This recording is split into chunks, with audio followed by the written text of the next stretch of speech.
Hi, I'm Jason Stevenson, Skills Editor at Backpacker Magazine. Today we're going to be talking about snowshoes. I checked the weather forecast at the Old Farmer's Almanac earlier today just to see what the coming winter would be like. And actually, we might be getting a little bit more snow than you expect, which means that you could be bringing something like this out of your gear closet or even going to a specialty outdoor store and buying one of these. This is a pretty typical snowshoe. It's an Atlas 1030 snowshoe. I've had it for a couple years. And we'll just go over some of the basic parts of this snowshoe to familiarize yourself with this type of product. First of all, the thing you probably noticed right off the bat was the bright orange aluminum frame. Now, this is a pretty heavy-duty aluminum frame. You can see it's gotten some nicks here from some of the rocks I encountered up in New Hampshire a couple of years back. And you can see that it goes all the way around the snowshoe and provides it with its strength and integrity. And the frame has to be strong because it takes the brunt of everything that you bump into and crash into. So next thing we'll notice is we'll talk about the decking. The decking on this snowshoe is made out of a Hypalon nylon material, pretty strong stuff. You can see how it's riveted into the frame. And this provides the flotation for a snowshoe, keeps you up above the snow, really what makes this product work. Now another important part, and probably the thing that keeps you attached to the snowshoe, is the binding system. All different binding systems are different.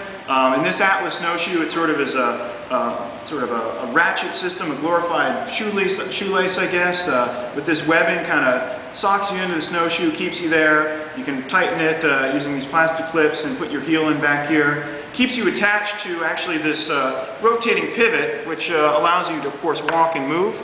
And this is another interesting part of snowshoes. This is the crampon part. This allows you to dig into the terrain, gives you traction, and also keeps you from slipping on particularly icy or slick portions of the trail. You have the aluminum crampons up front and also in back. These keep you from sliding backwards. And generally it depends which snowshoe you buy. More heavy-duty ones for mountaineering terrain will have bigger crampons. Lighter ones for more recreational use will have fewer crampons and less pronounced ones. Now there are a couple other types of snowshoes that we can talk about as well. One is a plastic snowshoe like this one made by MSR. You can see that it actually is all plastic, no difference between the decking and the frame here. These are pretty popular, and you can even attach extra flotation tails on the back here. A fairly simple binding system like here, and then also a typical crampon system at the bottom. You notice that in this particular snowshoe, instead of having a plastic band like the Atlas snowshoe, it's actually got two pins that attach the crampon into the deck, and those pins give it pretty good flexibility. Similar snowshoe also made by MSR. This is a lightning snowshoe. You can see that the decking material is also a little bit different.